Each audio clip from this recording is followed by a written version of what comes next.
Hello students, welcome to NBGEI। Class 6 में मेरा lesson 3 चल रहा है, पृथ्वी की गतिविधियाँ। तो पृथ्वी की 2 गतिविधियाँ हैं, मैंने आपको बताई थी कि घूर्णन गति और परिभ्रमण गति। तो घूर्णन को परिभ्रमण भी बोलते हैं। तो जैसा कि मैंने आपको पहले बताया था कि परिभ्रमण गति हमारी जो अपनी धुरी पर, जिसको घूर्णन भी कहते हैं, अपनी धुरी पर ही वो 24 घंटे में एक चक्कर अपना पूरा करती है। और परिक्रमण क्या है? सूर्य के चारों ओर जो प्रक्रिया करती है, परिक्रमा करती है, वह गति उसकी परिक्रमण गति कहलाती है।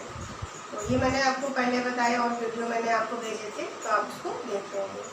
तो अब आज हम आपको बताते हैं कर्क संक्रांति। ये क्वेश्चंस आपकी कॉपी पर है, तो थोड़ा मैं इसको समझा दूँ आपको, क्योंकि अभी आपका टेस्ट होने वाला है और रिवीजन टेस्ट हुआ था। तो मैंने उसमें लगभग आपके मैथ से संबंधित सारे क्वेश्चंस दिए थे और अभी आपका मंथली टेस्ट है 12 तारीख से, तो आप इसको देख लेंगे। तो कर्क संक्रांति क्या है?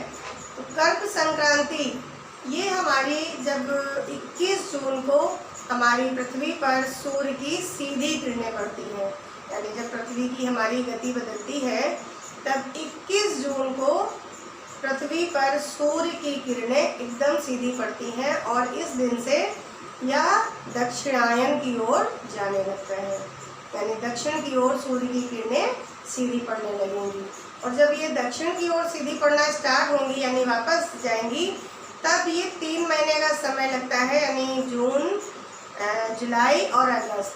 तो सितंबर माह में 23 सितंबर को, यानी मान लीजिए 21 जून से 21 जुलाई, 21 जुलाई से 21 अगस्त, 21 अगस्त से 23 सितंबर, 23 सितंबर को सूर्य की किरणें भूमध्य रेखा पे फिर से एक बार सीधी पड़ती हैं। ठीक है, जब ये दक्षिण की ओर जाता है, यानी जब पृथ्वी हमारी दक्षिण की ओर होती है, सूर्य का की तरफ जब झुकना स्टार्ट होती है, तो जो दक्षिण भाग उसका जब स्टार्ट होगा, तो ये कर्क संक्रांति जो 21 जून को होती है, यहाँ से लेके 23 सितंबर तक जो 3 मंथ है इसके लिए बीच का, ये धीरे धीरे धीरे करके दक्षिण की ओर जाएगा और फिर विषुवत रेखा पर सूर्य की किरणें एकदम सीधी पड़ेंगी 23 सितंबर को। ठीक है, और जब 23 सितंबर को विषुवत रेखा पर सूर्य की किरणें एकदम सीधी पड़ेंगी, तब ये होगा कि हमारी जो विषुवत रेखा पर है, वहाँ पर दिन व रात बराबर होते हैं। उस समय कोई भी ध्रुव किसी भी ओर, सूर्य किसी भी उसका ध्रुव जो है उत्तरी और दक्षिणी सूर्य की ओर झुका नहीं होता और विषुवत रेखा पर दिन व रात बराबर होते हैं। तो इसके बाद जैसे मैंने आपको बताया, 21 जून से 23 सितंबर का जो समय है, यानी 21 जून को जब कर्क संक्रांति तो 21 जून को होती है, लेकिन मैंने आपको जो एक्सप्लेन किया कि 21 जून से ये पृथ्वी की जो गति है वो दक्षिण की ओर, यानी दक्षिणायन होने लगता है, यानी सूर्य दक्षिणायन और दक्षिण में उसका आने का यानी समय होगा धीरे धीरे। और फिर ये पृथ्वी जो भूमध्य रेखा है, जो भी हमारी पृथ्वी की अक्षांश रेखा है, जो विषुवत रेखा है 0 डिग्री पर, उस पर सूर्य की किरणें एकदम सीधी पड़ेंगी। तो 3 मंथ से हो गए। इसके बाद जब 23 सितंबर के बाद 3 मंथ उधर, यानी सितंबर से अक्टूबर, अक्टूबर से नवंबर, नवंबर से दिसंबर, तो फिर 3 मंथ उधर, यानी जून से सितंबर तक 3 मंथ्स और 3 मंथ्स सितंबर से और दिसंबर तक। ठीक है, तो 22 दिसंबर को सूर्य की किरणें मकर रेखा पर सीधी पड़ती हैं। 22 दिसंबर को जब दक्षिण की ओर हमारा सूर्य होता है, यानी हमारी पृथ्वी दक्षिण की ओर झुकी होती है, जो सूर्य के सामने होता है भाग, तो मकर रेखा पर 22 दिसंबर को सूर्य की किरणें एकदम सीधी पड़ती हैं और उसमें क्या होता है, तब मकर संक्रांति के रूप में मनाया जाता है, यानी मकर संक्रांति होती है।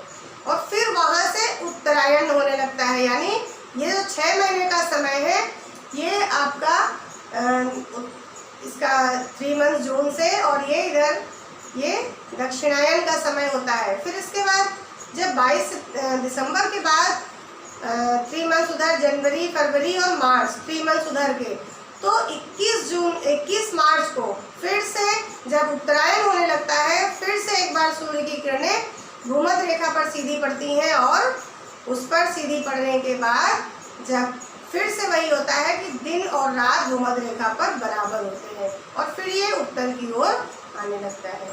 तो यह प्रक्रिया है, मैंने आपको वीडियो में पहले भी बताया था, तो इसको आप देखेंगे समझेंगे। जिसको कोई भी कंफ्यूजन हो तो मुझसे बात करके समझ सकते हैं।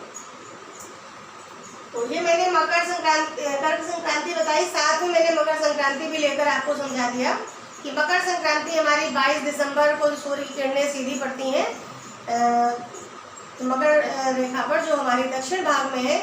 तो उस पर जब सूर्य की किरणें सीधी पड़ती हैं तो मकर संक्रांति होती है। फिर अगला है हमारा पृथ्वी पर दिन व रात की प्रक्रिया चित्र के द्वारा समझाई। यानी आपका एक क्वेश्चन है इस तरह से कि आप उसमें सिर्फ चित्र बनाएंगे। तो चित्र आप ऐसे बना देंगे कि जैसे मान लीजिए हमने ये सूर्य बनाया, ठीक है, और ये हमने यहाँ पे पृथ्वी बना दी।